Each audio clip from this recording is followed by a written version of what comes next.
Donc pour commencer, je voudrais remercier Michel de nous accueillir aujourd'hui. Et sinon, l'atelier va être essentiellement animé par Olivier Chandiou. Peut-être que je te laisse te présenter. Olivier Chandiou, ingénieur forestier chez Alcina. Donc Sébastien a tout à l'heure indiqué que Alcina intervenait en conseil aux trufficulteurs. C'est une de nos activités. Et donc moi j'interviens depuis un certain nombre d'années en identification des potentiels de production sur les territoires. Et puis en conseil aux trufficulteurs, notamment vis-à-vis du sol et de la relation entre le sol et la truffière. Globalement, c'est que Olivier vous présente comment on décrit un sol et quels sont les critères, les paramètres qu'on va regarder sur le terrain. Quels sont ceux pour lesquels on va compléter la formation par l'envoi d'un échantillon dans un laboratoire d'analyse de terre. Quels sont les éléments qu'on va aller chercher aussi en ayant recours plutôt à un laboratoire d'analyse biologique, tel que celui qui est au sein de la société BCA. Donc on travaille plutôt sur la recherche et l'identification d'intrus. Voilà, globalement, discuter un petit peu de l'importance du sol en trufficulture. Je pense qu'on peut attaquer. Oui. Rallumer le tracto et faire un grand trou.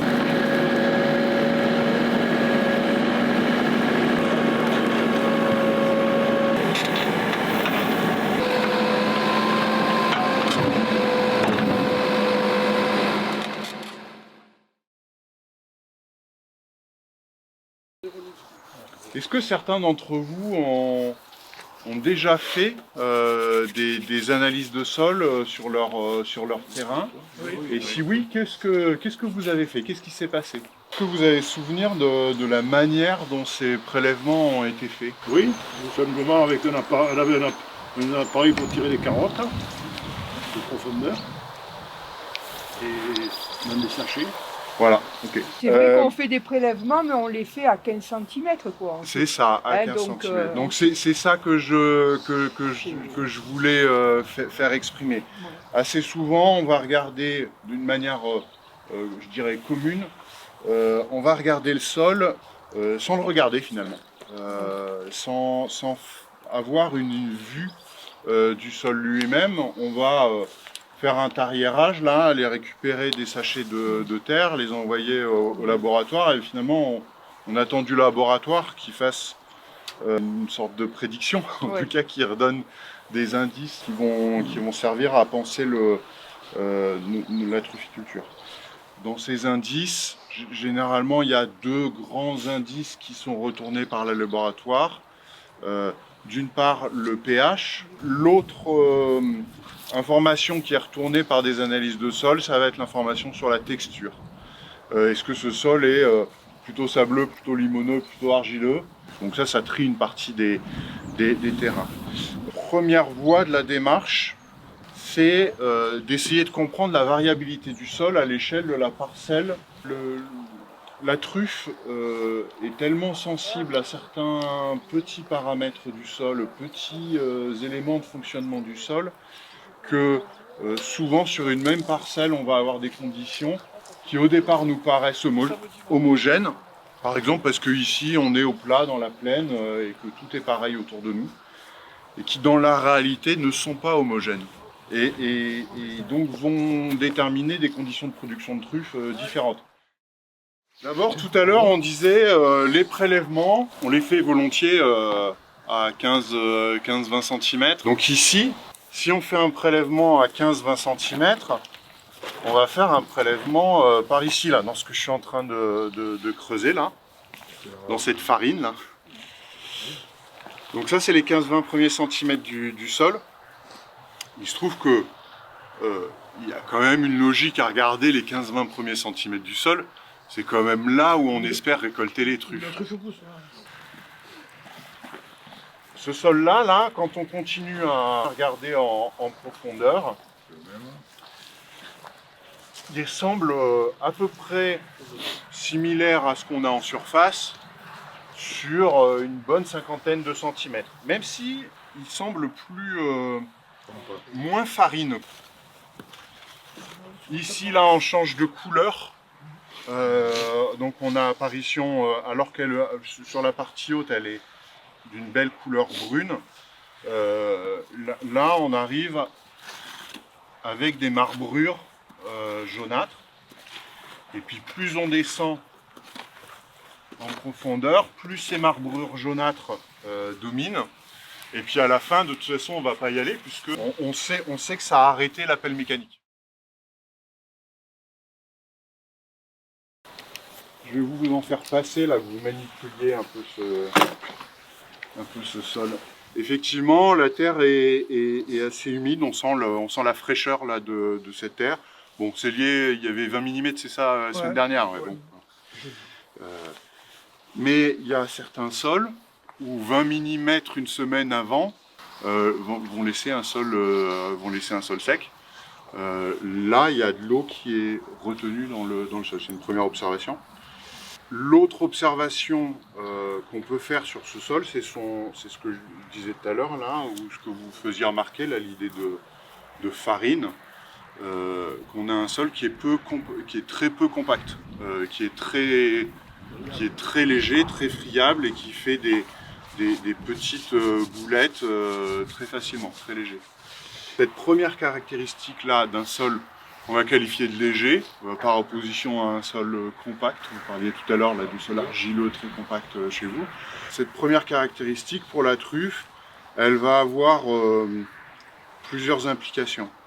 Une des premières implications est le fait que la truffe a besoin de respirer et donc d'accéder à de l'oxygène, et que dans le sol, plus le sol est léger et aéré là comme ça, plus il y a possibilité à l'oxygène de circuler à l'intérieur du sol, et donc à la truffe d'aller chercher l'oxygène dont elle a besoin dans le sol. Il va bien pouvoir accéder à l'oxygène. On est dans un facteur qui est favorable. Il est également favorable dans le sens où la truffe, quand elle va grossir au cours de l'année, plus le sol est léger autour d'elle, plus elle va avoir des capacités à grossir. Et donc elle va être moins compacte et on va a priori faire des truffes plus rondes. La texture d'un sol, c'est sa proportion, la répartition de sa proportion en sable, limon, argile. C'est des questions de taille des grains du sol. L'argile, c'est un grain du sol très très fin. Le limon, c'est un grain du sol fin. Et le sable, c'est un grain du sol grossier. Cette taille des éléments du sol, elle a des conséquences sur la production de trucs qu'on va voir là à partir de la réflexion sur la texture là, de ce sol ici. Alors, la texture, ça se mesure en laboratoire, c'est très précis. Ça peut aussi s'évaluer sur le terrain. Certains pédologues le font à la bouche, en goûtant le sol. Alors, ce qu'on va rechercher dans le sol, là, en le mouillant, en le saturant en eau, c'est la répartition entre ces différentes classes de taille de grain du sol. Et donc, cette capacité-là de faire un boudin de sol, là, il est lié à l'argile. La cohérence du sol, elle est liée à l'argile. Ça veut dire qu'à présence d'argile, qu'il y a moins de 30% d'argile dans le sol, il doit y avoir entre 10 et 30% d'argile dans le sol. Donc l'intérêt d'avoir entre 10 et 20 et 30% d'argile là dans le sol. L'argile, tout à l'heure, je la définissais comme une taille d'élément qui permet de retenir l'eau. C'est vis-à-vis de la truffe sa principale caractéristique. Comme l'argile est capable de retenir l'eau, l'eau va rester dans le sol relativement longtemps et donc va pouvoir alimenter la truffe dans sa période, dans la période estivale où elle a besoin d'eau. Donc l'argile a cet effet-là là, plutôt favorable pour la truffe. Cette structure, elle va être liée à la fois à la texture du sol, Mais ici, comme elle est assez chargée en sable, elle pourrait être très particulière, elle ne l'est pas. Elle témoigne aussi de la présence de matière organique. La matière organique est le quatrième élément dans le petit jeu de la texture. La matière organique, c'est les herbacées là, qui se décomposent chaque année et qui sont intégrées par les vers de terre, les bactéries, les microbes, les champignons qui vivent dans le sol, qui transforment ça en matière organique. Et cette matière organique, elle a, comme l'argile, la capacité de retenir l'eau et la capacité d'agréger les éléments minéraux les uns à côté des autres.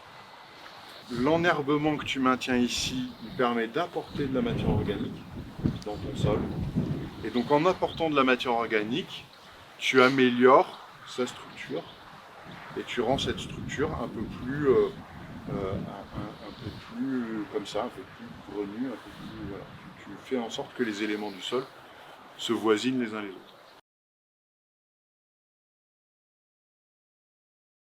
On va bien évidemment regarder le sol parce que c'est quand même l'essentiel du travail de ce diagnostic, mais on va aussi pouvoir s'inspirer de ce qui se passe un petit peu aux alentours de la parcelle.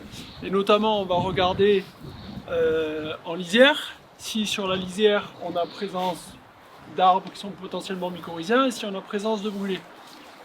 Si on a présence de brûlés sur la lisière de la parcelle, on va prélever de la terre dans le brûlé.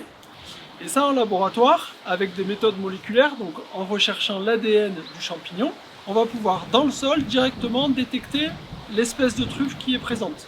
Déjà savoir si c'est une espèce de truffe, parce qu'il y a d'autres champignons que la truffe qui font des brûlés. Hein. Mais en tout cas, s'il y a présence d'une espèce de truffe, on va pouvoir la détecter au laboratoire et savoir quelle est l'espèce qui est présente.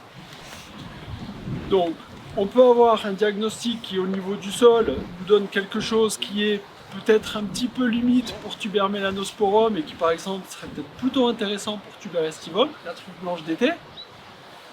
Et si à 30 mètres sur la lisière de la parcelle, ce qu'on détecte sur le brûlé est également Tuber estivum, c'est une information qui vient compléter et valider le diagnostic. C'est de cette manière que sur certaines parcelles, on peut en arriver à dire au propriétaire, cette parcelle-là, elle est vraiment limite pour Tuber melanosporum parce que par exemple on a beaucoup d'argile, beaucoup de limon, enfin, des textures de sol qui font qu'on est sur des sols qui peuvent être un peu asphyxiants et un petit peu limite pour Tuber melanosporum. Et puis naturellement déjà aux alentours de ma parcelle j'ai Tuber estivum. Donc peut-être sur cette parcelle-là c'est un peu dangereux pour melanosporum. Soit vous allez sur melanosporum mais il va falloir être très prudent sur un certain nombre de pratiques culturales, soit pourquoi pas tenter Tuber estivum. Ce type de cas là de recherche du mycélium dans le sol se retrouve aussi souvent, ce que Olivier disait tout à l'heure en introduction, quand des propriétaires nous appellent pour des diagnostics qui sont post-plantation. Ça c'est un cas très classique, des gens qui nous appellent nous disant j'ai planté, ça fait 10 ans, j'ai investi, j'ai entretenu, ça brûle et j'ai pas de production. Donc généralement, avant même d'imaginer aller sur la parcelle et faire un diagnostic qui nécessite qu'on se déplace, qu'on se fasse un trou, tout ça, on va demander simplement au trufficulteur de faire quelques prélèvements dans les brûlés, de nous envoyer au laboratoire, et on va regarder quelle est l'espèce de truffe qui est présente. Et il arrive régulièrement qu'on soit sur Tuber estivum. En zone méditerranéenne, c'est une espèce qui est très présente, qui est même plus répandue que Tuber melanosporum, qui s'adapte d'un point de vue écologique à beaucoup plus de types de sols que Tuber melanosporum. Et on a quand même un certain nombre de plantations qui existent, qui sont en fait envahies de Tuber estivum. Et très souvent, on a des trufficulteurs amateurs qui ont un demi-hectare ou un hectare et qui ne passent pas leur année à aller caver. Donc sur ces truffières-là, ils viennent caver en hiver, alors qu'en fait la production potentielle, elle est en été. Donc ça, c'est les analyses qu'on utilise autour du mycélium. Au laboratoire, on peut travailler aussi sur les mycorhizes et sur les spores. Donc sur les mycorhizes, c'est essentiellement sur du contrôle de plants mycorhizés, parce qu'en fait, sur le terrain, sur un brûlé, il n'y a pas d'intérêt à aller chercher les mycorhizes plutôt que de travailler sur le mycélium. C'est beaucoup plus facile de faire un prélèvement pour le mycélium et on a les mêmes résultats. Et les analyses de spores peuvent être intéressantes si on veut pousser assez à fond un diagnostic avant plantation. Quand on est sur une parcelle comme ça, si on veut savoir s'il y a déjà des spores dans le sol, aujourd'hui il y a des méthodes qui permettent de séparer les spores de la terre. Et ensuite, ces spores, on les passe en analyse moléculaire et on sait quelle est l'espèce qui est présente.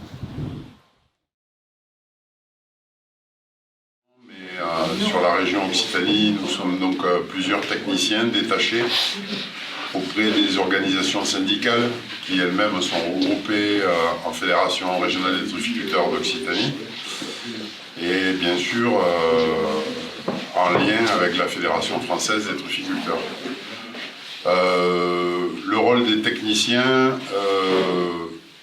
puis il y a plusieurs organismes qui génèrent des techniciens, pour ainsi dire. Vous avez des techniciens qui sont détachés de la Chambre d'agriculture, puis vous avez des techniciens qui sont détachés du CRPF. Le CRPF étant le centre régional de la propriété forestière. Voilà. Sachant qu'il y avait plusieurs entrées au développement de la trufficulture, l'aspect agriculture et puis l'aspect forêt. Voilà. Moi, je suis salarié de la Chambre d'agriculture du Gard, je suis détaché auprès du syndicat, mais ça, c'est quelque chose qui date depuis plusieurs dizaines d'années. Notre rôle là-dedans, c'est de participer aux programmes de recherche nationaux, comme Culture Truffe, où il y a des experts ici, pas très loin, ou régionaux, comme Oxy Optitruffe, et puis aussi de proposer un appui technique. Donc ça, c'est au travers, en collaboration avec le syndicat, soit c'est des journées techniques, soit c'est de l'accompagnement au travers de prestations, mais aussi au travers de formations. Là-dessus, le développement de la trufficulture, ça passe évidemment par de l'accompagnement technique, mais en lien avec tous les autres, que ce soit les centres de recherche, que ce soit d'autres organismes comme comme MICEA, comme Alcina, comme j'en passe et des meilleurs. Voilà. Les deux me reviennent parce qu'il y a Sébastien devant moi. Mais voilà, c'est un peu essayer d'aller chercher de l'info, se faire accompagner de manière plus globale, plus sur une approche système de la trufficulture. Voilà. Un spécialiste du sol, un spécialiste de l'arbre, un spécialiste de l'eau. Voilà, c'est bien, mais il faut aussi avoir des gens qui sont capables d'intégrer l'eau, le sol et l'arbre dans une même approche et dans un conseil plus construit, plus pertinent. Enfin, c'est pas que le reste ne soit pas construit, mais c'est que il faut... voilà, on approche un système, donc il faut avoir... On approche un système, on approche la truffe qui est assez complexe là où elle vit et avec qui elle vit. Donc il faut aussi avoir une approche du système en matière de conseil et en matière de technique. Voilà.